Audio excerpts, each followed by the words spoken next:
오케이, 잘 오셨습니다. 전 로버트 브레이커입니다. 오늘 우리는 공부할 게 상당히 많은데 우리는 요한일서 3장의 구절대 구절 성경 공부 중입니다. 지난 시간 우리는 11절에서 시작해서 제 생각엔 13절로 마친 것 같은데 오늘은 14절부터를 보겠습니다. 이 시간이 여러분께 은혜가 되기를 바라는데 이번 장은 대단한 장이고 좋은 내용이 많습니다.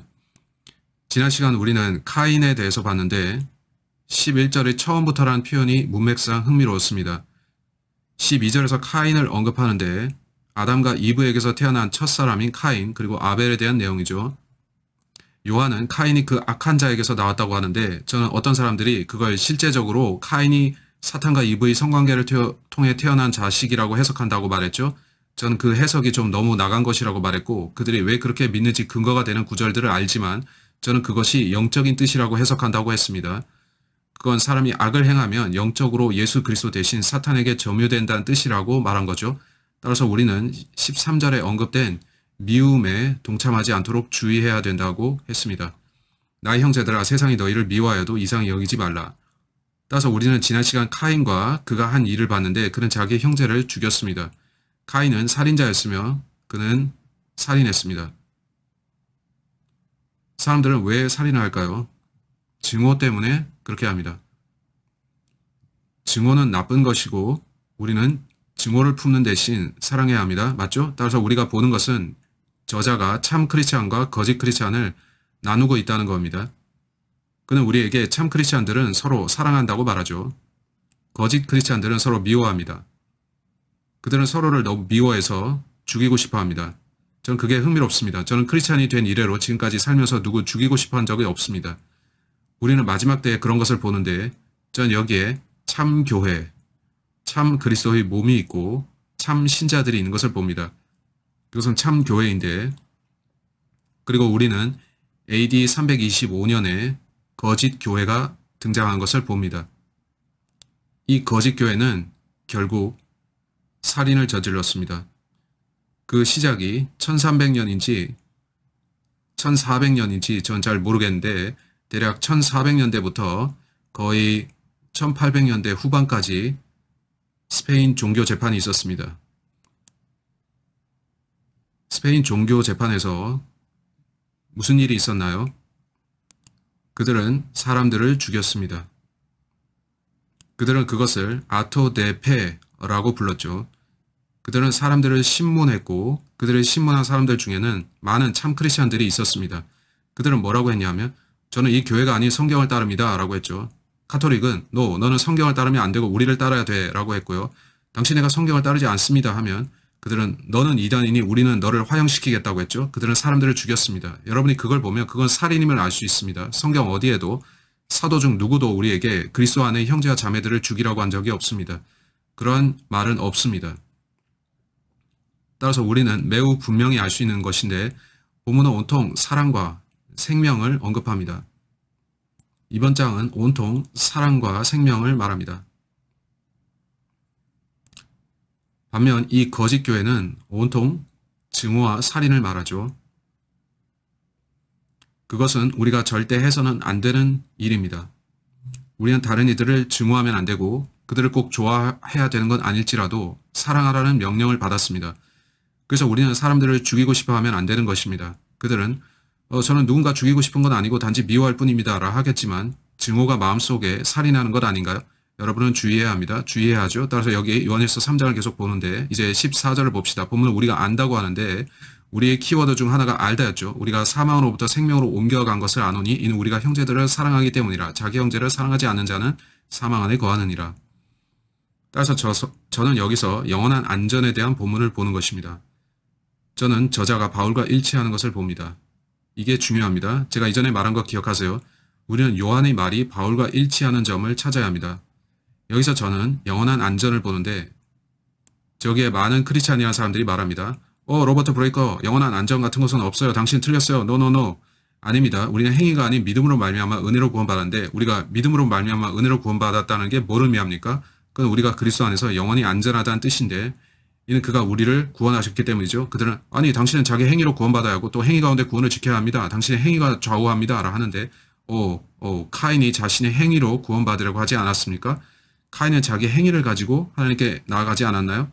그가 헤이 하나님 저를 받아주세요 하자 하나님께서는 No 안 된다 하셨죠. 당신이 행위 복음을 갖고 있다면 카인의 자식인 겁니다. 근데 사람들은 본문으로 와서 이번 장을 해석하기를 이게 행위 복음이라고 말합니다. 전 아니라고 하는데 이는 본문이 영원한 안전을 말하기 때문이죠. 아니요. 로버트 브레이커 23절 보세요. 거기 계명이 나옵니다. 무엇이든지 구하는 것을 그에게서 받나니 이는 우리가 그의 계명들을 지키고 24절을 보면 그의 계명들을 지키는 사람이라는 말이 나오는데 그래서 그들은 보세요. 이거 계명들을 지키라고 행위를 요구합니다. 라고 합니다. 그러면 저는 계명들을 지키는 것이 제게 영원한 생명을 주는 게 아니라고 하죠. 성경은 갈라디아서 2장 16절에서 우리가 율법의 행위로 이루어지지 않는다고 합니다. 그래서 저는 본문이 계명을 지킴으로써 구원받는다는 뜻이라고 보지는 않습니다. 저는 본문이 우리가 구원받고 나서 계명들을 지키라고 한다고 봅니다. 그거 이해합니까? 여기 14절에서 우리는 이런 말씀을 봅니다. 그가 실제 사용한 단어들을 보세요. 우리가 그것을 안다. 그는 we know 라고 하는데 we know, 우리가 뭘 아는 거죠?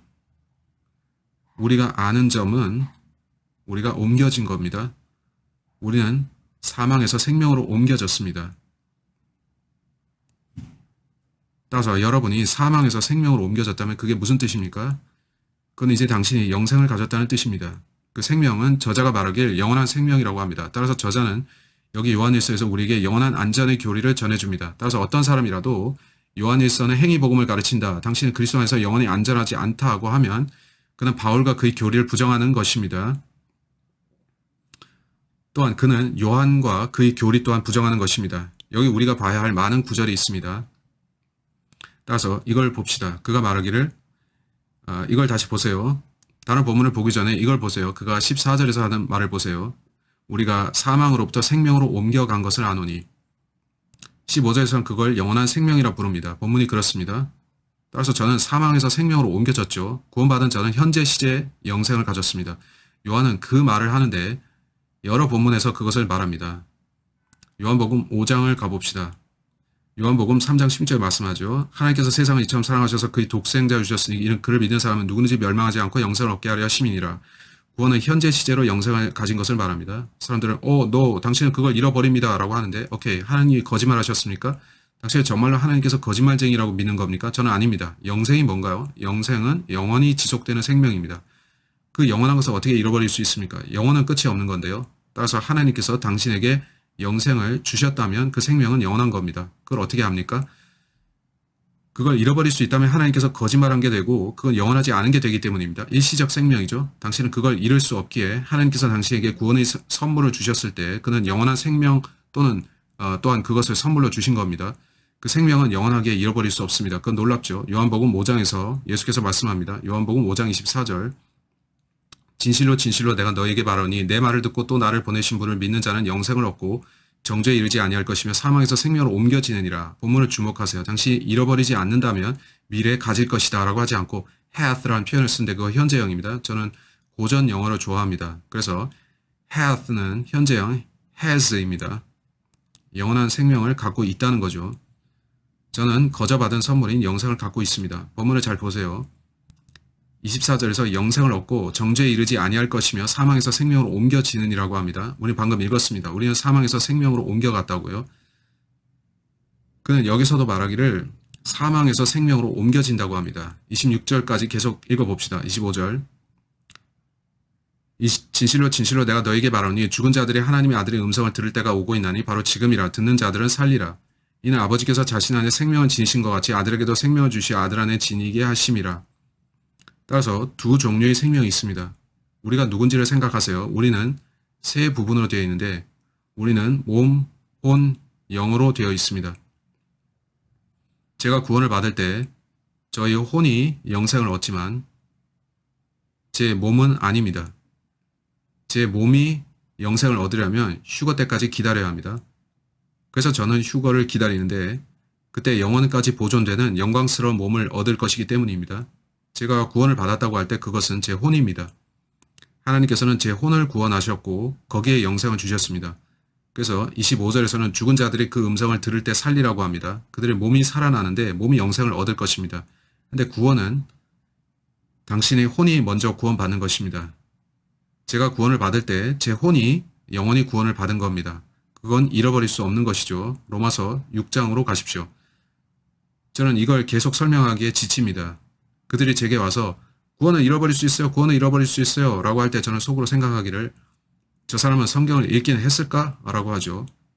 그들이 가만히 단어들의 의미를 생각해 보기라도 했다면 이는 eternal이라는 단어의 뜻은 영원한이라는 것이기 때문이죠.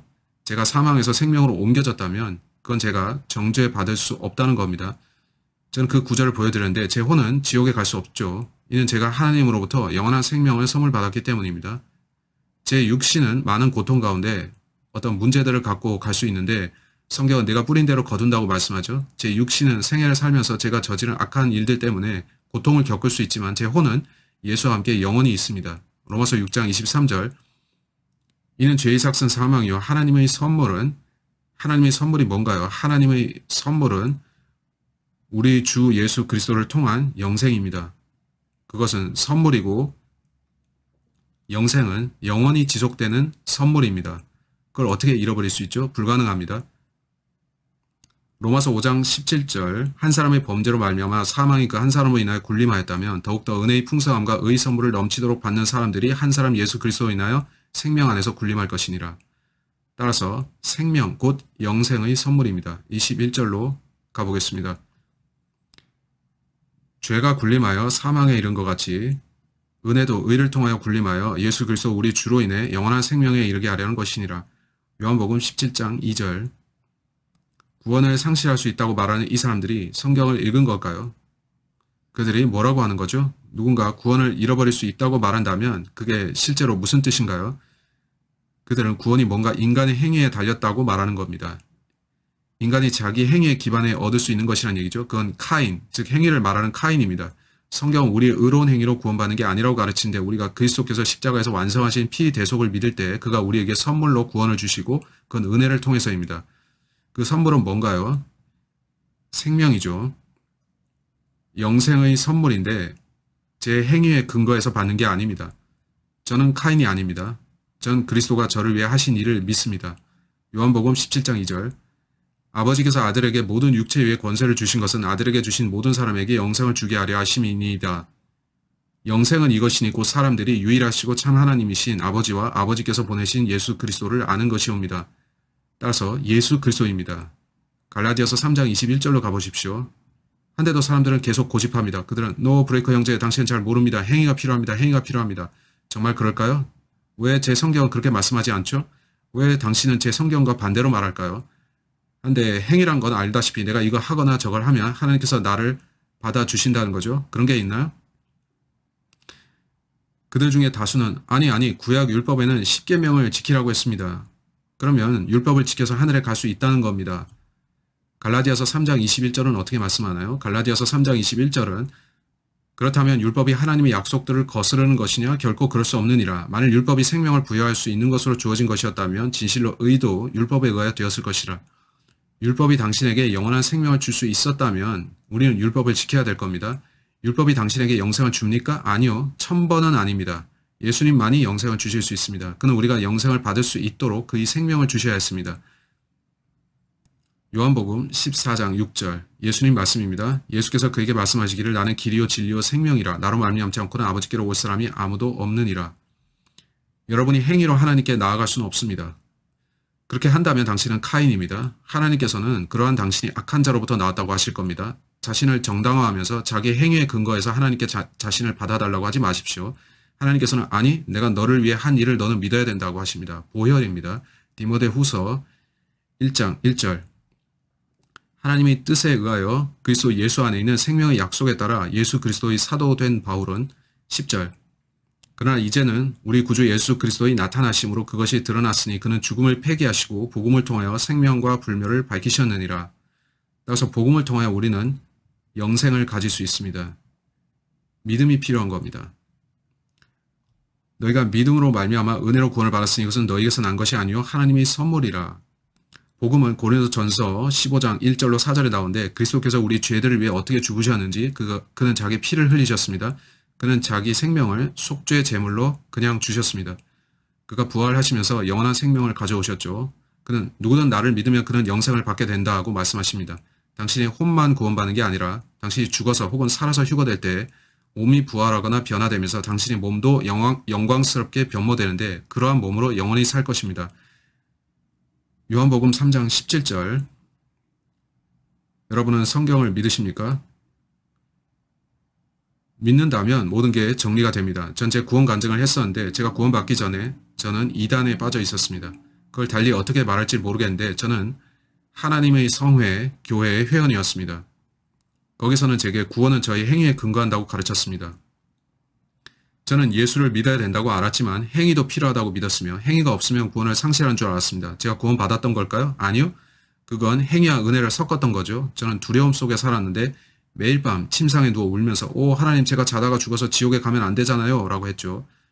전 제 행위가 구원과 어떤 상관이 있는 줄 알았는데 그건 심히 잘못된 거였죠. 전 그런 상태였습니다.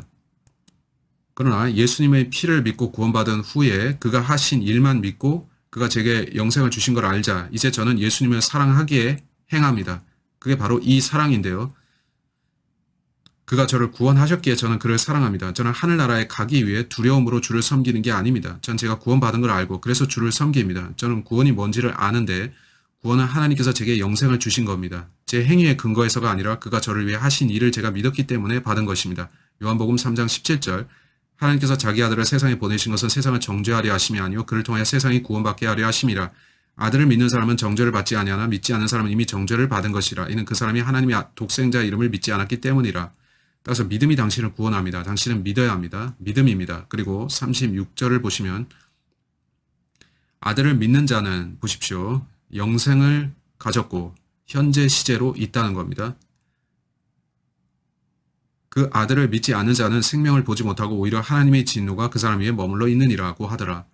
따라서 당신이 구원을 받을 때 영생을 갖습니다. 당신의 혼은 그리스도 안에서 영원히 안전한데 성경은 그렇게 가르칩니다. 요한일서 5장으로 가세요. 요한일서 5장 11절과 12절. 또 증거는 이것이니 하나님께서 우리에게 영생을 주신 것과 이 생명이 그의 아들 안에 있다는 것이라. 본문을 보세요. 주신 것과 이건 과거형이죠.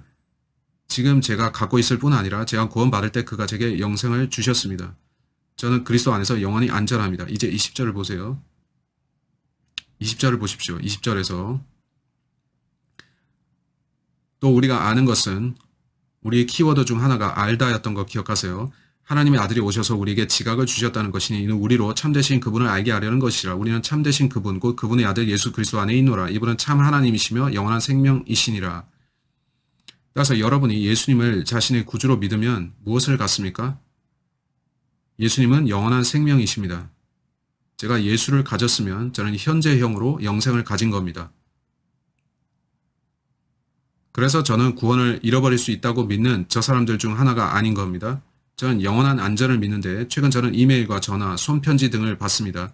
그들은 제가 지옥에서 온 마귀이고 제가 구원받지 못했고 제가 기만자, 거짓 선지자라는 등 이 모든 끔찍한 말들을 저한테 합니다. 그들은 제가 이 저주받을 이단교리인 영원한 안전을 가르친다면서 그렇게 말하죠. 전 그저 웃기만 합니다. 또 저는 울고 싶어집니다. 그들이 무슨 일을 하고 있는 건가요? 그들은 자기들이 구원받지 못했고 자기들이 그 악한 자로부터 난 카인의 후손임을 고백하는 겁니다. 그들은 성경이 가르치는 영원한 안전, 곧 한 번 구원은 영원한 구원에 반대해서 가르치고 있는 겁니다. 한 번 구원 받으면 당신은 영생을 현재 가진 겁니다. 그건 당신이 여러분이 갖기 희망하는 어떤 게 아닙니다. 그건 당신이 믿을 때 받는 것이고 당신은 구원을 상실할 수 없습니다. 그러면 그들이 구원을 받았나요? 그들의 구원은 자신들의 어떤 행위에 기반한다고 여긴다면 잃어버린 자들입니다. 그럴 경우 그들은 구원을 받아야 하고 그래야 영생을 받을 겁니다. 요한일서 3장으로 돌아와서 14절을 보겠습니다.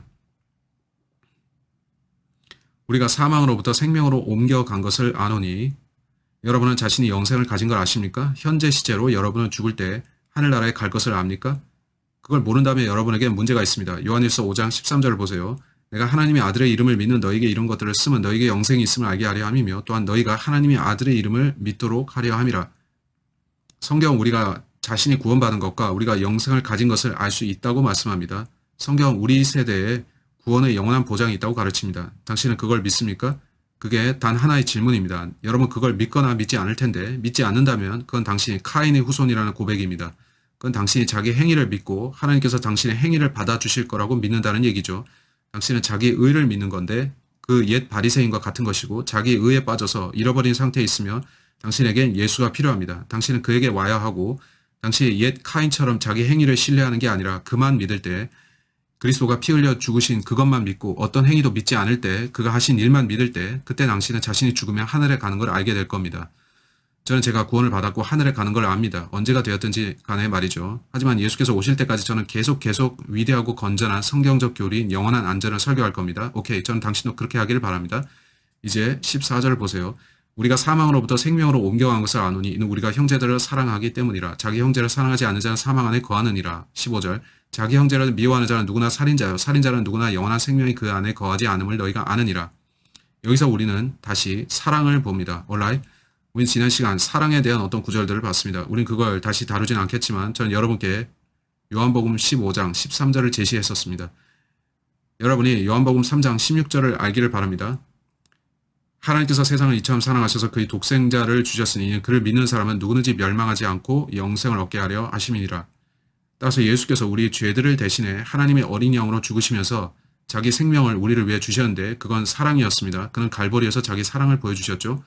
요한복음 15장 13절을 말씀합니다. 사람이 친구들을 위해 자기 생명을 내어놓는 것보다 더 위대한 사랑은 없나니. 이제 요한일서 4장 8절을 말씀합니다. 사랑하지 아니하는 자는 하나님을 알지 못하나니 하나님은 사랑이시기 때문이라. 그리고 16절은 다시 말씀합니다. 하나님께서 우리를 향해 가지신 그 사랑을 우리가 알고 또 믿었으니 하나님은 사랑이시라. 사랑 안에 거하는 사람은 하나님 안에 거하고 하나님께서도 그 사람 안에 거하시느니라. 따라서 하나님은 사랑이시고 하나님이 우리를 사랑하셨다면 우리도 서로 사랑해야 합니다. 지난 시간 우리는 요한복음 13장 34, 35절, 요한복음 15장 12, 17절, 로마서 13장 8절을 봤습니다. 우리는 지난 시간 로마서 12장 10절, 갈라디아서 5장 3절, 베드로전서 1장 22절, 3장 8절도 봤습니다. 이제 다시 요한일서 3장, 이제 우리는 아는데 우리가 서로 사랑해야 한다는 것과 예수께서 우리를 사랑하신 것을 압니다. 16절을 봅시다. 이로써 우리가 하나님의 사랑을 아노니 이는 그분이 우리를 위해 자신의 생명을 내어 놓으셨습니다. 따라서 우리도 형제들을 위해 우리의 생명을 내어 놓는 것이 마땅하도다. 와우, 그는 본문에서 말하기를 하나님 곧 예수 그리스도께서 우리를 매우 사랑하셨기에 그가 우리를 위해 죽으셨다고 합니다. 우리는 서로 사랑해야 하는데 이 모든 것은 사랑 때문이었습니다. 우리는 자기 생명을 내어 놓을 정도로 다른 사람들을 사랑할 수 있어야 합니다. 당신은 다른 누군가를 살리기 위해 자기 생명을 내놓을 수 있습니까? 저는 군대에 있던 친구들이 있는데 그들이 전투 때 있었던 일을 제게 말해줬습니다. 그들의 전우들 중 하나가 그들 대신 죽었는데 저는 한 옛 설교자가 한 번은 베트남에서 있었던 일을 얘기한 거 기억합니다. 모두가 어떤 참호 안에 들어가 있는데 수류탄이 하나 날아 들어왔고 그들 중 한 명이 모두 엎드려 하고선 그가 수류탄에 몸을 던졌던 거죠. 수류탄이 터졌고 동료 병사들을 구하고 그는 죽었습니다. 그래서 그는 그 일이 제 마음을 아프게 합니다. 매일 아침 전 일어나서 예수께서 저를 위해 죽으신 걸 생각하고 친구 조가 저를 위해 죽은 것도 기억합니다. 제가 오늘 살아있는 건 그들 덕분이죠. 그게 뭔가요? 사랑 때문이었습니다. 군인이었던 제 친구 한 명이 제게 말했습니다. 우리는 조국을 위해 싸우는 게 아닙니다. 우리가 참호에서 싸울 때 옆에 있는 전우를 위해 싸웁니다. 왜냐하면 우리는 그 사람을 사랑하고 같이 훈련받으면서 생긴 동지애가 있어서 서로 아끼기에 서로의 생명을 지켜주려 하기 때문입니다. 그들이 죽기를 원치 않죠. 따라서 전쟁이 일어날 때 여러분은 나라를 위해 싸우는 것보다는 옆에 있는 전우를 위해 싸우는 것입니다. 그게 말이 되죠? 말이 됩니다. 따라서 본문은 온통 사랑을 말합니다. 예수께서 우리를 사랑하셔서 자기 생명을 우리 대신 주셨다면 요한은 여기서 우리도 예수를 사랑하고 다른 이들도 우리 생명을 그들을 위해 줄 정도로 사랑하는 것이 마땅하다고 말합니다. 이제 17절을 보세요. 누가 세상의 재물을 가졌는데 이 말의 의미는 그가 부자라는 것입니다. 누가 세상의 재물을 가졌는데 자기 형제의 궁핍한 것을 알면서도 그를 동정하는 마음을 닫으면 어찌 하나님의 사랑이 그 안에 거하겠느냐. 따라서 그는 당신이 크리스찬이고 부유한 사람인데 다른 크리스찬이 궁핍한 것을 볼 때 돕지 않는다면 사랑이 어디 갔느냐는 겁니다. 초기 기독교로 가면 이전에 얘기했지만 우리는 로마가 초기 교회의 크리스찬들을 죽였다는 사실을 봅니다. 따라서 여러분은 로마를 보는데 로마는 예수님을 죽였고 로마는 초기 사도들을 죽였는데 로마는 많은 사람들을 죽였습니다. 따라서 그들이 크리스찬이 되었다면 문자 그대로 목숨을 걸어야 했던 겁니다.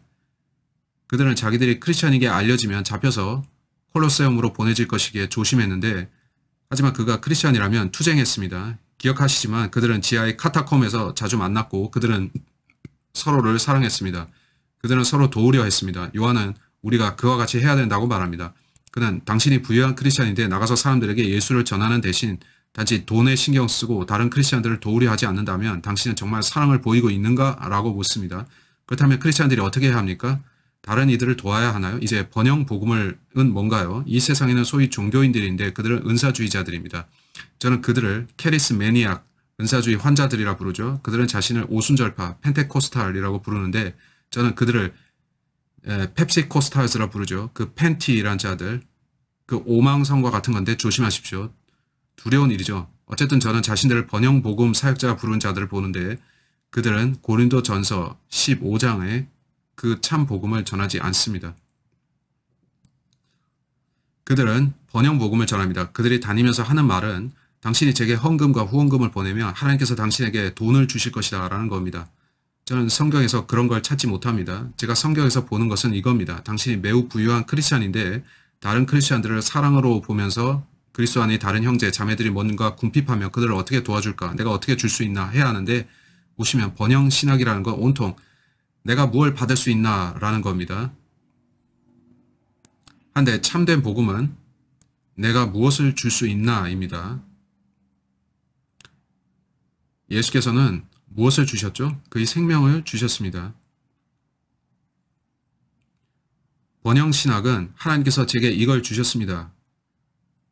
그걸 제게 주세요 인데 여러분이 그들의 TV 방송을 보시면 TVN 같은 소위 많은 기독교 TV들에 나오는 그 설교자들이 하나님께 감사합니다. 하나님께서 당신을 복주시기를 원한다면 당신은 제게 사랑의 헌금을 수백 달러 보내주십시오. 당신이 그걸 보내면 하나님께서는 당신을 축복하십니다. 그들은 온통 축복에 대해 또 축복받는 법을 말합니다. 그들이 말하고자 하는 건 온통 당신이 복을 받는 겁니다. 그들이 뭘 하고 있나요? 그들은 당신이 귀를 가렵게 해서 당신이 하나님께로부터 뭔가 얻어낼 수 있다고 믿게 만드는 거죠. 저는 그걸 보면서 성경에는 하나님께 드리는 것을 말하고 있다고 생각합니다. 여러분이 항상 받으려고 하는 것은 탐심이 아닌가요? 자기 것만 채우려는 것이 탐심이고 그건 죄가 아니냐는 말이죠. 예수님이 표본이 되시고 그가 자신이 가진 모든 것을 우리에게 주셨다면 우리도 타인에게 그렇게 해야 되지 않습니까? 저는 이 현대 은사주의자들을 보면서 그들이 잘못된 복음을 전한다고 느낍니다. 우선 첫째로 저는 행위가 아닌 오직 예수의 피를 믿는 믿음만으로 구원받는 복음을 가르치는 오순절파 은사주의자를 만난 적이 없습니다. 믿음으로 말미암아 은혜로 구원을 받는다고 말하는 은사주의자를 저는 한 명도 만나보지 못했습니다. 더러 있을 수도 있겠지만 저는 못 만났습니다. 그들 중 대다수는 행위가 있어야지 하나님이 당신을 받아주신다고 가르칩니다. 그들은 예수께서 그를 믿으세요 라고 하고선 구원을 상실할 수 있어요 하는데 구원 상실을 가르치는 그는 이단입니다. 성경은 영원한 안전을 가르치기 때문이죠. 따라서 여러분은 두 개의 완전히 다른 사상을 소위 현대 기독교 안에서 봅니다. 그리고 요한일서는 누가 참된 크리스찬이고 누가 거짓 크리스찬인지 아주 잘 알려줍니다. 거짓 크리스찬은 그들이 얻어낼 수 있는 것만 신경 씁니다. 오케이? 거짓 크리스찬은 온통 하나님께서 내게 이걸 주십니다. 또 거짓 크리스찬은 하나님 당신은 제게 뭘 주시겠습니까? 라고 하며 그들은 받고자 합니다. 그들은 제게 이걸 주세요 라고 합니다. 따라서 거짓 크리스찬은 온통 뭘 얻어낼지만 생각합니다. 참 크리스찬, 참된 크리스찬은 온통 내가 그들에게 뭘 줄 수 있나를 생각합니다. 여러분, 저는 이것에 대해 말할 것이 많은데 종종 사람들이 제게 킹제임스 성경을 우편으로 보냅니다. 저는 감사합니다. 또 어떤 사람들은 성경 케이스를 제게 보내주기도 합니다. 여러분이 그걸 좋아하신다면 보내십시오. 저는 4-5명의 형제들이 있는데 종종 그들이 제 집에 와서 브레이커 형제 저 감옥 설교 가는데 어떤 자매 집으로 설교하러 가는데 혹은 요양원에 설교하러 가는데 당신한테 킹제임스 성경 남는 거 있습니까? 가서 저가 나눠주겠습니다 하면 종종 여기 제 사무실에는 성경이 박스채로 있고 저는 기꺼이 그걸 나눠주는데 성경을 나눠주는 건 저 언제나 찬성입니다. 따라서 여러분이 제게 성경을 보내주신다면 그건 아주 좋은 일을 하시는 거고 제 웹사이트에 제 주소가 있습니다. 다만 저한테는 킹제임스 성경만이 필요합니다. 전 다른 성경은 주지 않습니다. 여러분은 성경을 구입해서 다른 사람들에게 직접 보낼 수도 있습니다. 아십니까? 제가 온두라스에 선교사로 갔을 때 저는 거기서 내가 이 사람들에게서 뭘 얻을 수 있을까 하지 않았습니다. 제 마음은 연민으로 가득 차 있었는데 제가 보니 그 나라 사람들 전체가 거짓 복음에 빠져 있었습니다. 그들은 카톨릭 아니면 은사주의에 빠져 있었죠. 카톨릭은 그들에게서 미사 헌금 걷는 것만 신경 썼고 그래서 그들은 가난하게 되었습니다. 오순절파들은 우리에게 헌금을 주면 복 받을 겁니다 하면서 또 돈을 뜯어갔죠. 전 아시지만 그들에게 성경을 줘야겠다. 성경과 함께 영원한 생명을 줘야겠다고 생각했습니다. 저는 그들이 구원받길 바랬고 제 마음은 그들로 인해 슬펐는데 그들에게 참 복음을 주고 싶었습니다. 거짓 크리스찬은 다니면서 내가 어떤 좋은 것을 얻어낼 수 있을까 궁리하죠. 전 여러분이 이걸 알았으면 하고 저는 요한일서가 그 점을 아주 분명히 드러내고 있다고 봅니다. 요한일서 3장 16절로 다시 가면 이로써 우리가 하나님이 사랑을 아노니 이는 그분이 우리를 위하여 자신의 생명을 내어 놓으셨습니다. 따라서 우리도 형제들을 위하여 우리 생명을 내어 놓는 것이 마땅하도다. 다른 이들을 돕는 것에 대해 말씀하죠. 물러서지 말고 지금 도우라는 겁니다. 이제 17절 보세요. 저는 이 단어가 놀라운데 저는 우리 킹제임스 성경을 사랑합니다. 그 단어는 완벽히 들어맞는 것인데 전 제가 킹제임스 성경의 이탈릭체 단어를 믿는다고 말씀드립니다. 어떤 사람들이 제게 말하는데 저는 킹제임스 성경을 믿지만 그 안에 있는 이탈릭체 단어들이 영감받았다고 믿지 않습니다.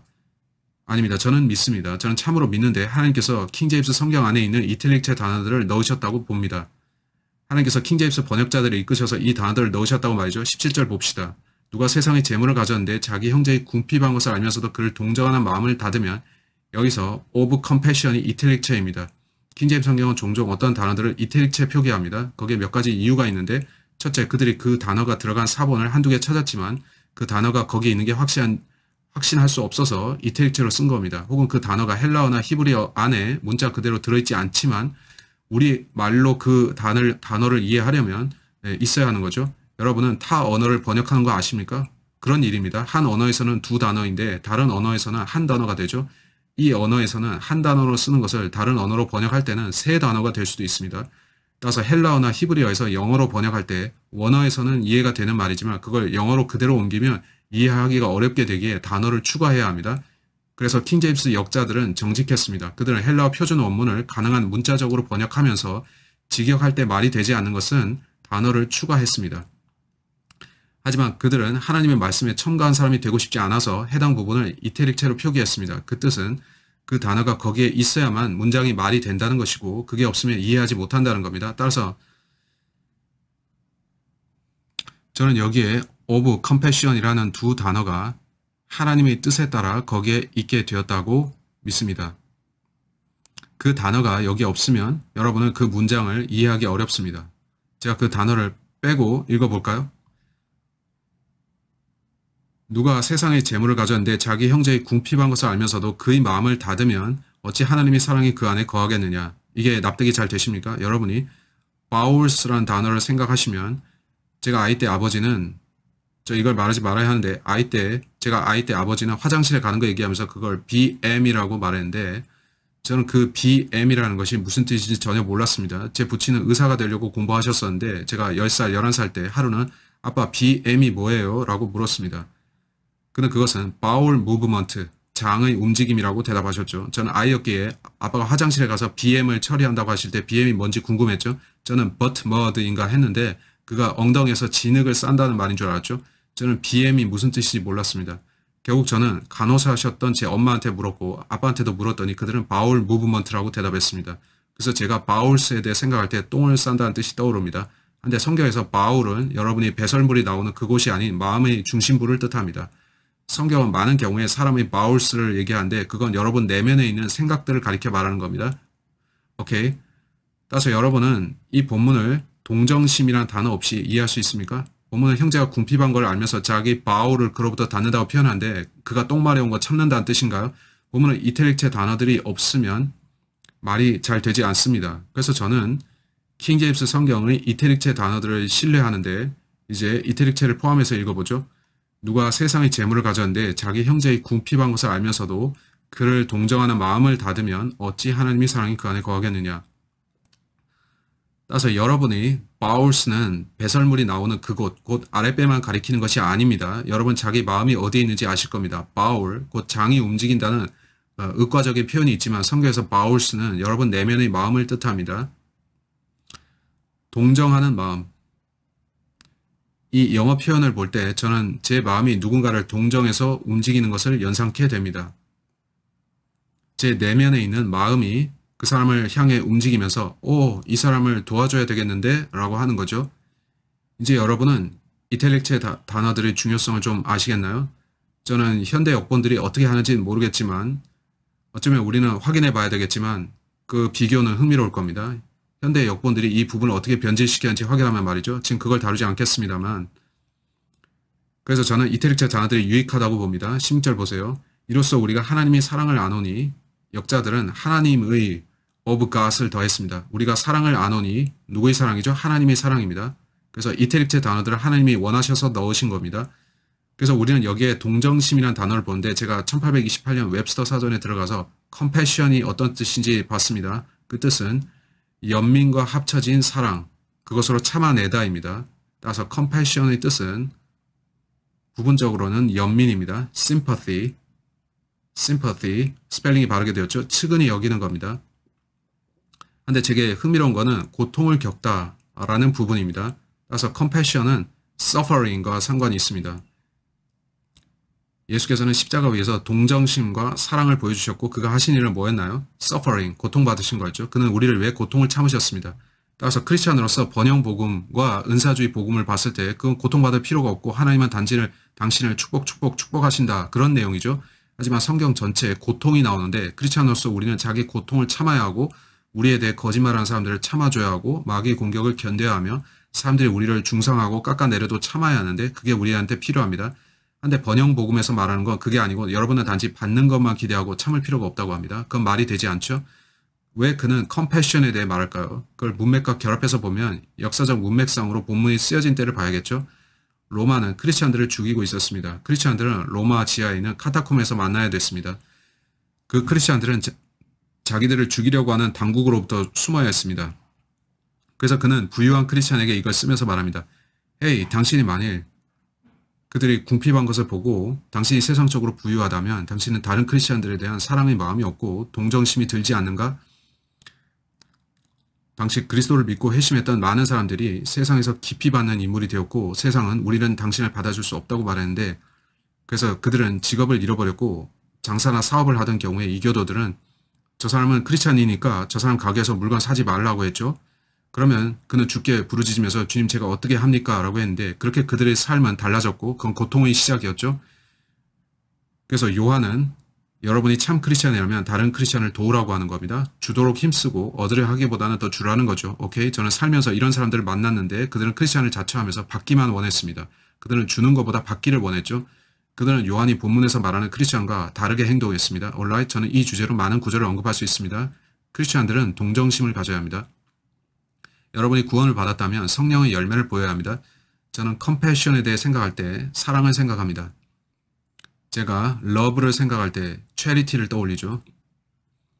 베드로와 바울 모두 말하기를 우리가 모든 것 위에 뜨거운 사랑을 가지라고 했습니다.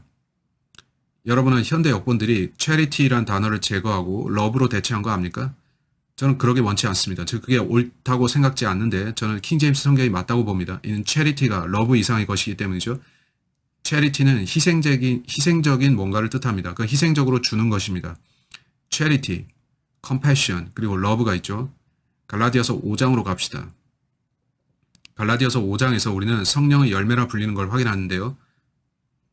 제가 크리스찬인 여러분에게 질문하겠습니다. 여러분은 하나님을 사랑합니까? 예 혹은 아니요. 여러분이 예라고 한다면 당신은 하나님께 뭔가를 드렸습니까? 많은 사람들이 말하길 브레이커 형제 우리는 당신의 강의를 사랑하고 우리는 당신의 가르침에 감사합니다. 당신은 대단합니다. 제가 브레이커 형제 당신을 좋아하는 가장 큰 이유가 뭔지 아세요? 저는 모르겠는데요. 뭔가요? 하면 당신이 유튜브에 영상들을 올려서 단지 가르치고 설교하고 진리를 우리에게 전달해 준다는 겁니다. 당신은 우리에게 성경을 제시하고 성경 그대로 가르칩니다. 당신은 헌금을 달라고 하지 않습니다. 전 제 생각에 1300여 개의 영상을 올렸는데 그중 2군데에서 저는 헌금 드리는 것에 대해 언급했습니다. 그리고 저는 여러분에게 뭘 달라고 요구한 기억이 없습니다. 어쩌면 했을지도 모르겠지만 어쨌든 이건 현대 기독교와는 매우 다른 것입니다. 많은 사람들이 제게 말하기를 브레이커 형제 저는 TV나 소위 기독교 채널들 또 유튜브를 보는데 소위 기독교 채널들이란 데서 20분 동안 가르치고 나서 15분 동안 그렇게 분할되어 있는데 그 중간 시간에 그들은 당신이 하나님의 축복을 원한다면 사랑의 헌금을 주세요. 믿음의 씨를 심고 헌금을 주세요. 대부분의 소위 기독교 영상이 그들에게 돈을 보내면 복을 받는다는 내용으로 되어 있습니다. 그들의 강조점은 무엇을 달라는 데 맞춰져 있습니다. 우리가 당신들에게 이걸 준다는 게 아닙니다. 저는 그런 것을 받고 한 번은 그런 유명한 성경 교사들 중 하나의 영상을 그 기독교 채널들 중 하나에서 봤습니다. 제가 듣기로 어떤 사람들은 그가 꽤 훌륭하다고 합니다. 저는 그 이름을 말하진 않겠는데 제가 볼 때 그는 대단한 사람이 아닙니다. 저는 여기 앉아서 아내와 함께 그 영상을 봤는데 오케이, 그는 어떤 훌륭한 말들을 하는데 우리가 정말 훌륭한 구절들을 제시하지는 않고 있고 말씀으로 깊이 들어가진 않고 우유와 같은 말씀만 전한다고 했죠. 근데 결국 끝에 가서 그는 자기 아내와 함께 거기 서서 이제 여러분이 하나님의 복을 받고자 하시면 헌금을 주십시오. 그건 서글픈 광경이었습니다. 그는 사람들에게 돈을 구걸하고 있었습니다. 여러 해 전에 저는 그런 일을 하지 않겠다고 결심했습니다. 저는 하나님께서 시키신 사역을 할 것이고 돈을 구걸하지 않겠다고요. 여러분, 하나님께서 우리를 돌봐주시는 거 아십니까? 우리는 끼니를 거르지 않고 청구서를 다 지불하고 있는데 우리는 여전히 해야 될 많은 일들이 있고 필요한 돈도 많습니다. 우리는 거처를 새로운 곳으로 옮겨야 하는데 옛 집은 거리가 멉니다. 그럴 필요가 있는데 저는 돈을 구걸하진 않고 대신 주께 말씀드립니다. 주님, 당신이 원하는 대로 하십시오라고요. 왜냐하면 제 마음은 사람들에게 진리를 제시하는 데 관심이 있기 때문입니다. 전 제가 사람들을 진리로 복되게 하면 그들이 제게 축복으로 갚아줄 거라고 생각합니다. 오케이? 여기서 그 언급은 마치겠는데 제가 할 모든 말은 이겁니다. 갈라디아서 5장은 성령의 열매를 말씀합니다. 성령의 열매가 뭔지를 보세요. 갈라디아서 5장 22절. 그러나 성령의 열매는 사랑과 기쁨과 화평과 오래 참음과 친절과 선함과 믿음과 온유와 절제니 그러한 것을 반대한 법이 없느니라. 따라서 성령의 열매들 중 첫 번째가 사랑입니다. 여러분이 다른 이들을 사랑하면 그들에게 주고 싶어 합니다. 저는 그렇게 하는데 저는 가끔 창고 세일을 하는 대로 갑니다. 오케이. 제가 이 이야기를 한 적이 있을 텐데 저는 나이프를 좋아하고 수집하는 사람입니다. 오케이. 여러 해 전에, 아주 오래 전에 제가 갖고 싶은 칼이 있었습니다. 그 칼은 월마트에서 팔았는데 그것의 가격은 $20였죠. 월마트에 갈 때마다 저는 그 칼을 보면서 사고 싶었습니다. 제게는 필요가 없었는데도요. 근데 제가 창고 세일에 갔더니 그 칼이 있었습니다. 그건 좋은 칼이었는데 한 손으로 열고 닫을 수가 있었습니다. 따라서 그건 그리 길지 않은 주머니 칼이었고 꺼내서 엄지손가락으로 휙 열고 닫을 수 있는 식이었습니다. 저는 그 칼을 샀고 가지고 다녔습니다. 그 칼은 바지에 걸 수 있는 클립을 같이 제공했는데 가장 실용적인 형태였죠. 저한테는 언제나 유용했습니다. 제가 전당포나 기타 가게에서 $20 밑으로 구할 수만 있으면 저는 그 제품을 사 모았습니다. 그래서 저는 그 칼을 다량으로 갖게 됐는데 5개에서 10개 정도 갖게 됐고 제가 누군가를 만나서 길게 대화하다가 저는 형제, 당신 포켓 나이프 갖고 다니십니까? 하면 No, 저는 칼을 안 갖고 다닙니다. 하면 저는 제 아버님은 제게 가르치길 언제나 포켓 나이프를 갖고 다녀라, 칼을 갖고 다녀라, 언제 필요할지 모르니까 라고 하셨습니다. 손톱을 다듬을 때나 또 필요할 때가 있으니까 말이죠. 제가 이 칼 당신께 드리고 싶네요. 오, 좋아요. 브레이커 형제. 저는 다 나눠줬고 제 기억에 제 것은 하나만 남았습니다. 저는 그 칼을 여러 해 동안 제 친구들에게 다 줬습니다. 여러분 중 제 학교, 성경학교 동기가 있다면 또 제 친구가 있다면 저는 당신한테 그 칼을 아마 줬을 겁니다. 오케이. 저는 왜 그랬는지 모릅니다. 저는 남들에게 주기를 좋아하는 사람이었습니다. 제가 누군가 무엇이 필요한 걸 보면 저는 그걸 주고 싶어 합니다. 저는 그들을 돕는 사람이 되고 싶어 하죠. 제가 친구들 중 하나에게 그 칼을 줬는데 그는 아프리카 선교사로 가기로 된 사람이었습니다. 그는 오, 고마워요 하고 크게 감사해 했는데 저는 주는 것이 천성인 사람이었습니다. 제 아버지도 그런 타입이었고 그는 나눠주고 살았습니다. 제 부친은 어떤 가정에 차가 필요한 걸 알고 그들에게 차를 사줬습니다.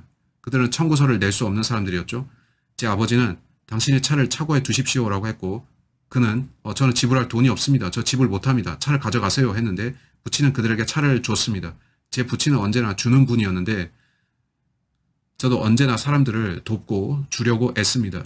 저는 그러한 사람이고 저는 사람들에게 축복하고자 합니다. 여러분이 사람들에게 나눠주고자 하지 않는 이유는 그들이 당신에게 의존할까 해서이죠. 하지만 누군가 올바른 일을 하는 것을 보면 아버지께서 우리에게 나쁜 일로 돌아오진 않을 거다라고 하셨기에 누군가 바른 행동을 하면 저는 그들에게 축복이 되고 뭔가를 주려고 합니다. 누군가 잘못하고 있으면 저는 나쁜 것으로 받고 싶지 않아서 악을 행하는 사람을 도와주지는 않습니다. 하지만 올바른 행동을 하는 사람한테는 도움을 주려고 합니다. 따라서 우리는 사랑을 가져야 하는데 그건 성령의 열매 중 하나입니다. 요한일서 3장 17절 갑시다. 누가 세상의 재물을 가졌는데 자기 형제의 궁핍한 것을 알면서도 그를 동정하는 마음을 닫으면 어찌 하나님의 사랑이 그 안에 거하겠느냐. 이제 18절 나의 어린 자녀들아 우리가 말이나 혀로 사랑하지 말고 행동과 진리로 하자. 따라서 그가 말합니다. 보세요. 입으로만 사랑하지 말라. 단지 입으로만 저는 형제를 사랑합니다. 나는 형제를 사랑합니다. 라고 하지 말고 그 사랑을 행동과 진리로 증명하라는 겁니다. 다른 크리스찬들을 위해 뭔가를 행동하라는 거죠. 여러 차례 누군가 제게 뭔가 말했습니다. 그들은 저를 사랑한다고 말했지만 행동은 그 반대였습니다. 저는 이걸 말해야 되는지 모르겠지만 이거 아주 빨리 언급하겠습니다. 이걸 너무 깊이 다루진 않겠는데 이는 제가 돈에 신경 별로 안 쓰기 때문입니다. 근데 저는 집회에서 모금 시간을 갖는데 많은 교회들에 가서 설교할 때 온두라스 선교를 위한 기금을 모금하는 시간을 가졌습니다. 이 교회들은 매달 25불, 50불 정도씩 지원을 해줬는데 제가 온두라스로 가서 선교사 일을 하려면 30개 정도의 교회가 저를 지원해 줄 필요가 있었습니다. 저는 일반적으로 선교사들이 해외에서 사역할 때 받는 돈의 절반이나 3분의 1 정도의 지원만 받았는데 그것은 제가 싱글이었고 돈이 그렇게 많이 필요치 않을 거라고 생각해서였죠. 저는 교회들에 가서 설교하면서 그들에게 제게 매달 선교 지원금을 보내기로 결정해 주실 걸 요청했습니다. 저는 많은 교회들을 순회했는데 저를 정말 괴롭게 하는 걸 봤습니다. 한 교회에 가면 거기는 300명쯤 되는 교회가 있었는데 누구든 브레이커 형제를 후원하실 분 손 드세요. 여러분의 후원금은 브레이커 형제에게 갑니다. 라고 목사가 말합니다. 저는 돈이 거치는 걸 보는데 그들은 그걸 모아서 둡니다. 누군가가 모인 헌금을 뒤에 있는 방으로 갖고 가는데 모임이 끝나면 목사가 와서 헤이 브레이커 형제 수표 확인해 보세요 하면 저 보죠. 75달러라고 되어 있는데 저는 헌금 접시에 좋게 수백 달러가 담긴 걸 봤었죠. 근데 이게 대체 왜 그들은 그러는 걸까요? 저는 돈에 신경 안 쓰고 그걸 신경 안 쓰는 사람인데 종종 제가 그러한 교회들의 설교하러 차를 몰고 가는 비용이 75달러보다는 더 나오죠. 하지만 하나님께서는 언제나 정확하신 분입니다. 제가 그 일을 할 수 있게 해주시죠. 하지만 저는 언제나 놀랍니다. 이게 뭘까? 전 지금까지도 이해할 수 없는데 왜 목사들이 그렇게 하는지 말은 이렇게 하고 행동은 저렇게 하는지 모릅니다. 제게 있어서 그건 이 구절의 예화가 될 것입니다. 우리가 말이나 혀로 사랑하지 말고 행동과 진리로 하자. 나이가 많은 인디언 설교자가 한 명 있었습니다. 한 번은 그가 어떤 교회에 가서 설교했습니다. 그 교회는 그 목사에게 저와 똑같은 짓을 했습니다. 담임 목사가 이번 헌금 때 거친 돈은 전부 이 형제에게 줄 겁니다 하고 그들이 헌금을 걷자 큰 돈이 모였습니다. 당시 그는 돈이 필요한 사람이었는데 나중에 그들이 그에게 100달러 수표를 주면서 와주셔서 감사합니다 라고 했고 그는 그렇게 떠났습니다. 저는 이곳에 다시 설교하러 와야 될지 모르겠습니다 라고 그는 가서 다른 목사들한테 말했습니다. 그들은 그건 잘못된 일이고 그들이 잘못했습니다. 그들은 입으로는 당신을 사랑한다 했지만 행위로는 그렇지 않았군요. 그들은 말과 행동이 일치하지 않는 사람들입니다 했죠.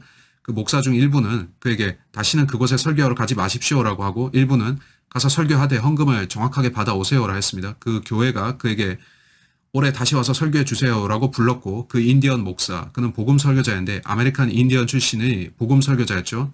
그는 alright 형제 저는 가겠습니다라고 했고 가서 설교했는데 그 집회가 부흥 집회였고 기간이 며칠 정도였던 것 같습니다. 그는 낡은 가방을 갖고 갔는데 그건 의사가 쓰는 오래된 검은색 가죽 가방이었습니다.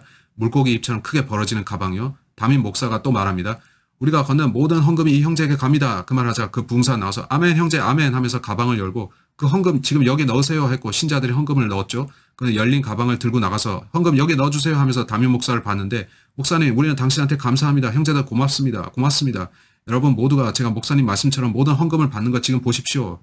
그렇게 돈을 받고서 그는 앉았습니다. 그 목사의 반응은 어땠을까요? 그 목사는 부흥사를 벗겨 먹으려고 했고 거짓말했습니다.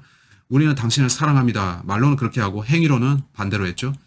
저는 많은 교회들에서 설교하지는 않았습니다. 저는 여행하면서 설교하곤 했는데 저는 이제 선교 일을 많이 하는 복음 선교사에 더 가깝고 저는 돈을 신경 쓰지 않습니다. 그런데 어떤 목사가 그의 교회에 저를 초청하면 저는 축복이 되려고 애씁니다. 제가 교회들을 다닐 때 그 목사들 중 다수는 참 설교자들이라고 말씀드리죠. 그들은 말로만 사랑한다고 하고 악하게 행동하는 사람들이 아닙니다. 그들은 축복이 되는 사람들이고 저는 그걸 감사합니다. 저도 다른 이들에게 복이 되고자 하고 참 크리스찬이 본이 되고자 하는데 저는 그런 거짓말하는 자들처럼 이번 시간에 모든 헌금은 이분한테 갑니다 하고 그걸 주지 않는 행동을 하지 않습니다. 그건 서글픈 일입니다. 그거 어떻게 그럴 수가 있습니까? 온라인 요한일서 3장 19절로 갑시다. 이로써 우리가 진리에 속한 줄 알고 또 여기 알다라는 키워드 단어가 나오죠. 또 그분 앞에서 우리의 마음을 확고히 하리라. 이는 만일 우리 마음이 우리를 정죄한다면 하나님은 우리 마음보다 더 크시고 모든 것을 아시기 때문이라. 여기서 우리가 다룰 것이 아주 많은데 그는 이로써 이로써 우리가 안다고 합니다. 당신이 입술로 말한 것을 행하고 그대로 행동하면 이로써 우리가 진리에 속한 줄 안다는 겁니다. 따라서 당신이 자기 입으로 하겠다고 한 일을 한다면 당신은 거짓말쟁이가 아닙니다. 근데 당신이 서서 강사한테 우리는 이 자리에 모인 헌금 전체를 당신한테 드리겠습니다 하고 그걸 실행하지 않으면 거짓말한 거고 거짓말쟁이인 겁니다. 그런 자를 조심하세요.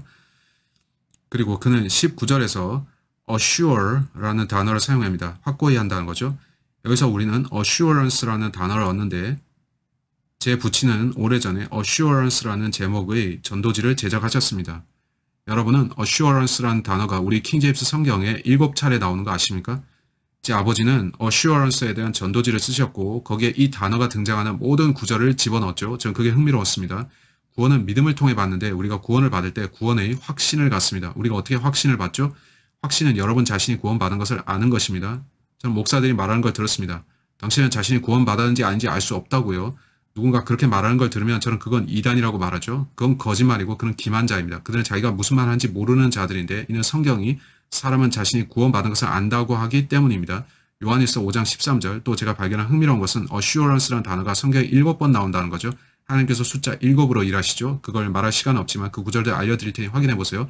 신명기 28장 66절, 이사야서 32장 17절, 사도행전 17장 31절, 골로새서 2장 2절, 데살로니가 전서 1장 5절, 히브리서 6장 11절, 히브리서 10장 22절. 성경은 이 7구절에서 assurance를 언급합니다. 따라서 구원을 받을 때 우리는 구원의 확신을 갖습니다. 아직 보지 않으셨다면 제 영상 중에서 assurance for salvation 이라는 걸 보십시오. 거기서 확인 가능합니다. 따라서 20절 이는 만일 우리 마음이 우리를 정죄한다면 하나님은 우리 마음보다 더 크시고 모든 것을 아시기 때문이라. 우리 마음이 어떻게 우리를 정죄할까요? 이 문맥은 충분히 동정하지 않을 때를 말합니다. 이걸 생각해 보시고 스스로에게 물어보세요.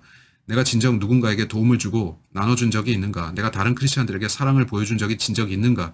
혹은 내가 입술로는 사랑한다고 말하면서 마음으로는 그렇지 않았던 게 아닌가? 나는 크리스천으로서 진정 선한 간증을 가졌는가? 여러분이 예라고 할 수 있다면 여러분의 마음이 자신을 정죄하지 않겠지만 여러분이 진리를 알면서도 그걸 행하지 않고 신뢰할 만한 사람이 아니라면 때로 거짓말하거나 훔치거나 사기친다면 그러면서 자기가 구원받았다고 말한다면 여러분의 마음이 자신을 정죄할 겁니다. 하나님은 모든 것을 아시기 때문이라. 21절 하나님은 여러분의 마음을 아시고 그는 당신이 올바로 행하는지 아닌지를 아십니다. 21절 사랑하는 자들아 만일 우리 마음이 우리를 정죄하지 아니하면 우리가 하나님 앞에서 담대함을 얻고 따라서 담대함은 신뢰입니다. 우리는 하나님을 신뢰하죠. 따라서 주님 저는 당신을 신뢰하고 제가 올바로 행하고 있기를 바랍니다. 또 저는 최선을 다해 선한 크리스천이 되기 위해 노력하고 있는지 제 마음을 들여다봅니다. 선한 크리스천이 되기 위해서는 사람들에게 사랑을 보여야 합니다. 그가 문맥상으로 말하고 있는 건 그겁니다. 후 말할 것이 더 많은데요. 22절은 은사주의자들이 가장 좋아하는 구절 중 하나입니다.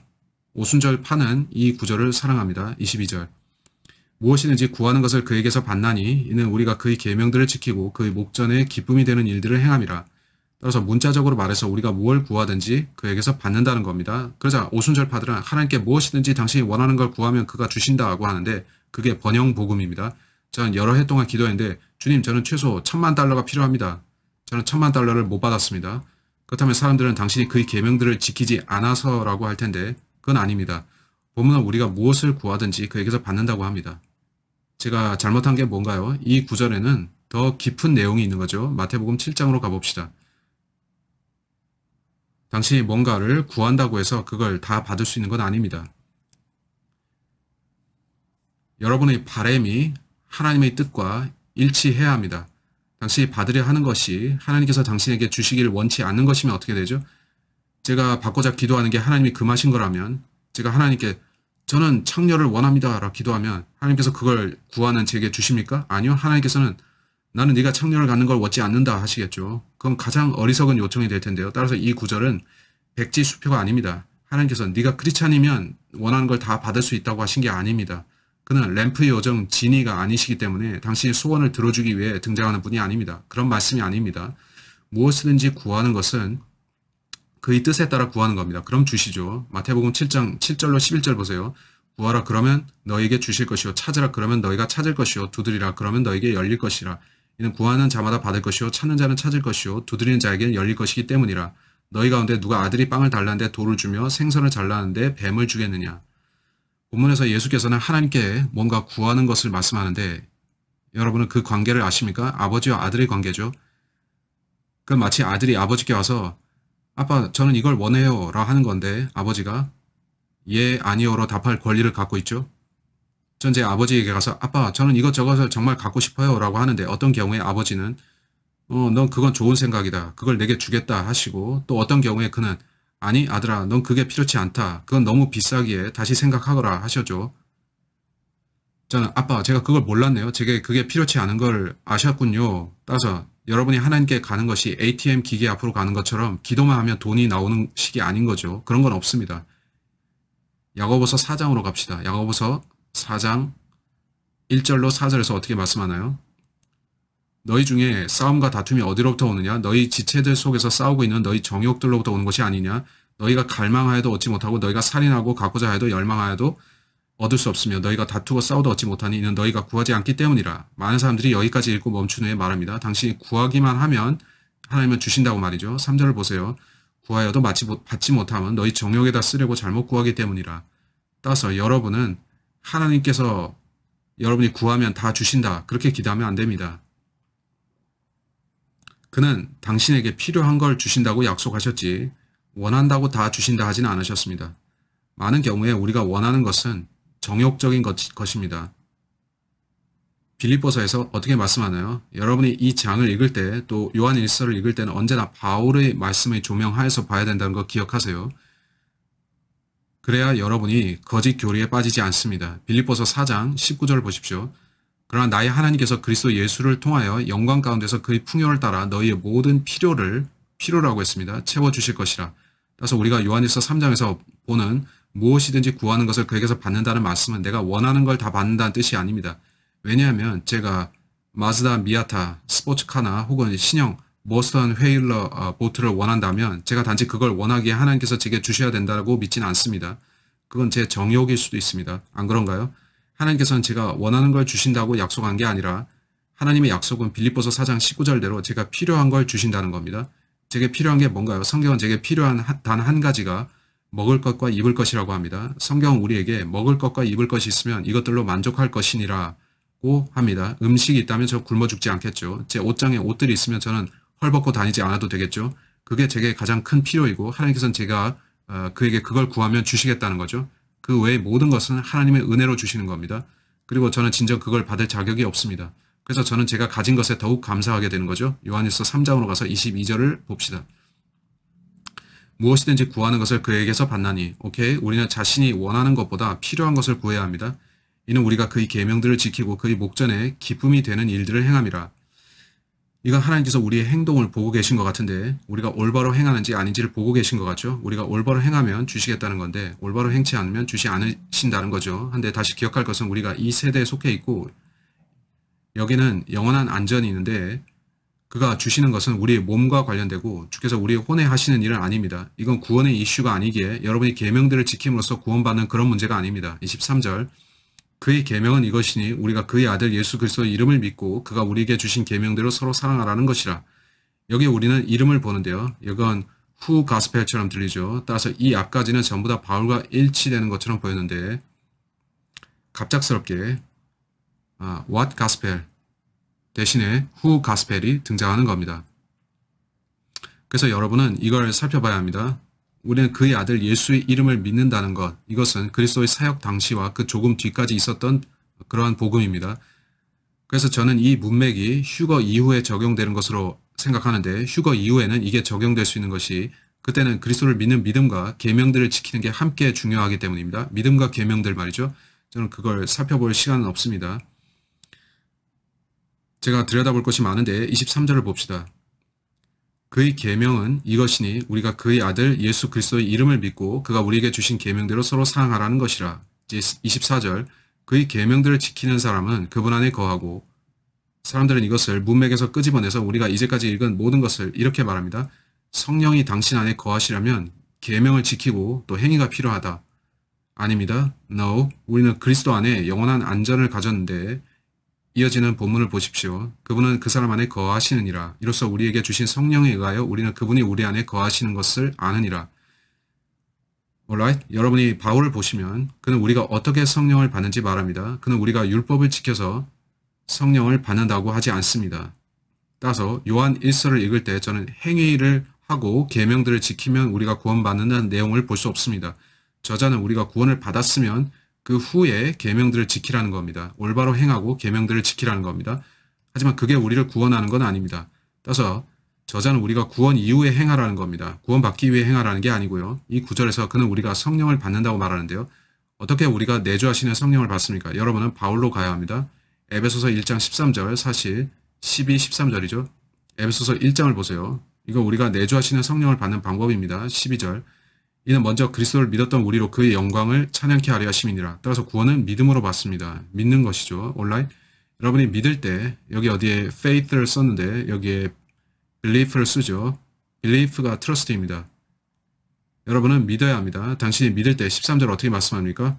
너희도 진리 말씀 곧 너희 구원의 복음을 듣고서 그분을 신뢰하였으니 또 너희가 그분을 믿고서 약속의 그 성령으로 인침을 받은 것이니라.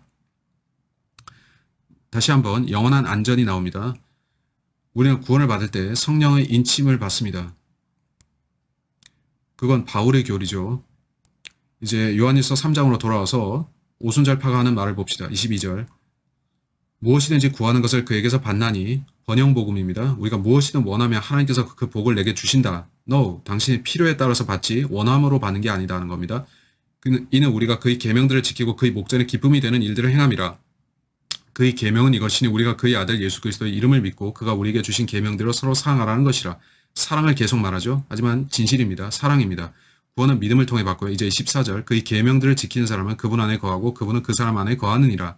그들은 말합니다. 당신이 그의 계명들을 지키지 않으면 그분 안에 거하지 않는 것이고 구원을 잃어버릴 수 있다. 보시면 그런 건 아닙니다. 왜냐하면 구절의 나머지 부분을 보시면 이로써 우리에게 주신 성령에 의하여 우리는 그분이 우리 안에 거하시는 것을 아느니라. 우리는 자기 안에 내주하는 성령을 가졌기에 자기가 구원받은 걸 압니다. 우리는 계명들을 지킴으로써 성령을 받지 않았습니다. 그렇다면 우리가 어떻게 성령을 받았습니까? 바울이 우리가 복음을 믿을 때 성령으로 인침을 받았다고 합니다. 그래서 저는 이 본문을 행위 복음의 가르침을 보지 않는 겁니다. 이건 믿음 플러스 행위 복음이 아닙니다. 이건 믿음을 통한 구원의 복음이고 제가 구원받은 후에 그의 계명들을 지킴으로 예수 그리스도를 기쁘시게 하도록 노력해야 한다는 겁니다. 그 계명들은 바울과 요한, 기타 사도들을 통해 교회에게 주어졌고 우리는 그 계명들을 지키려고 힘써야 합니다. 제가 말할 것이 더 많지만 여러분은 23절과 24절이 대환란기에 적용 가능한 거 아십니까? 그 내용이 후 가스펠이기 때문이죠. 사람들에게 후 가스펠이 필요한 때가 올 텐데 우리에게 휴거가 일어나면 대환란 중에 하나님께서는 다시 이스라엘을 다루기 시작하실 것입니다. 이스라엘이 깨달아야 할 가장 중요한 사실은 예수께서 메시아이시다라는 겁니다. 따라서 대환란 때의 메시지는 온통 예수님은 누구이신가입니다. 오늘날에는 바울의 말대로 그 예수님께서 무슨 일을 하셨나가 중요한데 그가 하신 일은 자신의 피를 흘리셨고 우리는 복음, 곧 피로 물든 복음을 통해 믿음으로 구원받는 거죠. 구원받은 우리는 구원의 보장을 받는데 우리에게 영원한 안전이 있고 그건 예수께서 하신 일이 우리를 구원한다는 것으로서 우리는 약속의 성령으로 인침을 받는 것입니다. 제가 어딘가에 인침을 썼는데 여기 있군요. 우리는 약속의 성령으로 인침을 받습니다. 따라서 23절에서 24절은 대환란에 적용 가능한데 휴거가 일어나기만 하면 휴거 때 올라가지 못한 누군가가 대환란에 남겨진 채로 이 본문을 읽으면서 내가 그의 계명들을 지켜야 되겠구나 할 겁니다. 왜냐하면 계시록을 가봅시다. 계시록 12장 이건 대환란기의 복음입니다. 요한계시록 12장 17절 계시록 12장 17절 그러자 그 용이 여인에게 분노하여 여인의 씨 가운데 남은 자들 즉 하나님의 계명들을 지키며 예수 그리스도의 증거를 가진 자들과 싸우려고 나가더라. 계명들을 지킨다는 건 행위죠. 과거로 돌아간 게 보이시죠? 계명들을 지키고 또 믿으라는 겁니다. 우리가 다른 곳들에 보면 믿음과 계명들을 지키는 바뀐 순서로 언급도 됩니다. 대환란 복음은 오늘날 우리의 복음과 같지 않습니다. 요한계시록 14장 12절로 가세요. 여기에 성도들의 인내가 있으며 이들은 대환란 성도들입니다. 여기에 하나님의 계명들과 예수의 믿음을 지키는 자들이 있느니라고 하더라. 따라서 믿음 플러스 행위가 대환란입니다. 저는 대환란 때 믿음 플러스 행위 복음일 거라고 믿습니다. 이로 인해 사람들은 저를 조롱하면서 브레이커 형제 당신 뭘 모르는군요. 성경 전체는 오직 믿음입니다. 하지만 저는 아닙니다. 대환란 때는 믿음 플러스 행위입니다. 하고 그들은 당신은 마귀 들려서 거짓말한다 하고 합니다. 저는 좋습니다. 당신은 왜 그렇게 주장합니까? 그들은 세대들은 없고 성경은 다 같습니다 하죠. 저는 히히히히 웃고 싶어집니다. 성경은 계시록 14장 6절에서 어떻게 말씀합니까? 오케이, 계시록 14장 6절을 함께 읽어봅시다. 계시록 14장 6절은 대환란 문맥입니다. 또 내가 보니 다른 천사가 하늘 한가운데로 날아가는데 그가 땅에 사는 자들과 모든 민족과 족속과 언어와 백성에게 전할 영원한 복음을 가지고 따서 대환란 중에 천사가 돌아다닙니다. 그 천사가 복음을 전하죠. alright? 그 복음이 오늘날의 복음과 똑같은 것인가요? 이에 관해 갈라디아서로 빨리 가봅시다. 저는 마쳐야겠는데 저는 오늘 좀 많이 했습니다. 제가 열중에 있어서 이걸 보면서 마치겠습니다. 갈라디아서, 바울이 갈라디아서 1장에서 뭐라고 했나요? 갈라디아서 1장 8절, 갈라디아서 1장 8절. 이건 교회 시대의 교리인데, 그러나 우리뿐만 아니라 하늘에서 온 천사라도 우리가 너희에게 전한 것 외에 어떤 다른 복음을 전한다면 그는 저주를 받으리라. 우리가 전에도 말한 것 같이 지금도 내가 다시 말하노니 누구든지 너희가 받은 것 외에 어떤 다른 복음을 전한다면 그는 저주를 받으리라. 따라서 오늘날 참된 복음은 고린도전서 15장 1절로 4절에 나옵니다. 그 복음은 계시록 14장 6절의 복음과 같지 않습니다. 이는 요한계시록 14장 6절의 그 복음은 다른 복음이기 때문입니다. 그 복음은 하늘에서 온 천사에 의해서 전파됩니다. 따라서 저기서 천사가 전하는 그 복음이 이 복음과 같을 수는 없습니다. 왜냐하면 지금 시대에 천사가 복음을 전하면 저주받기 때문입니다. 하지만 저쪽 시대에서는 저주받지 않습니다. 이는 하나님께서 그 천사에게 시키셨기 때문이죠. 어떻게 저주받지 않나요? 세대가 달라지기 때문입니다. 오늘날 이 세대에 우리는 믿음만으로 구원을 받았는데 대환란 때는 믿음과 행위인 것으로 보여지죠. 저는 계시록 14장 12절에 여기에 성도들의 인내가 있으며 여기에 하나님의 계명들과 예수의 믿음을 지키는 자들이 있느니라고 하더라. 와 계시록 12장 17절을 보여드렸습니다. 저는 대환란기에 믿음과 행위가 있을 것이라는 걸 봅니다. 그래서 저는 3장의 끝부분이 요한일서 3장 끝부분이 대환란기에 적용된다고 보는데 요한일서가 이중 적용이 가능하다고 말하는 이유가 그겁니다. 저쪽 경륜에서는 믿음과 행위가 유효하게 됩니다. 휴거 이후에 사람들은 내가 휴거를 놓쳤어. 나는 예수님이 메시아인 걸 몰랐어 라고 할 텐데 그들은 예수님을 영접하면서 성경을 읽기 시작할 겁니다. 그때 이러한 본문이 그들 앞에 등장할 것입니다. alright? 우리는 다음 시간에 4장에서 여러분을 뵙겠습니다. God bless. Bye bye.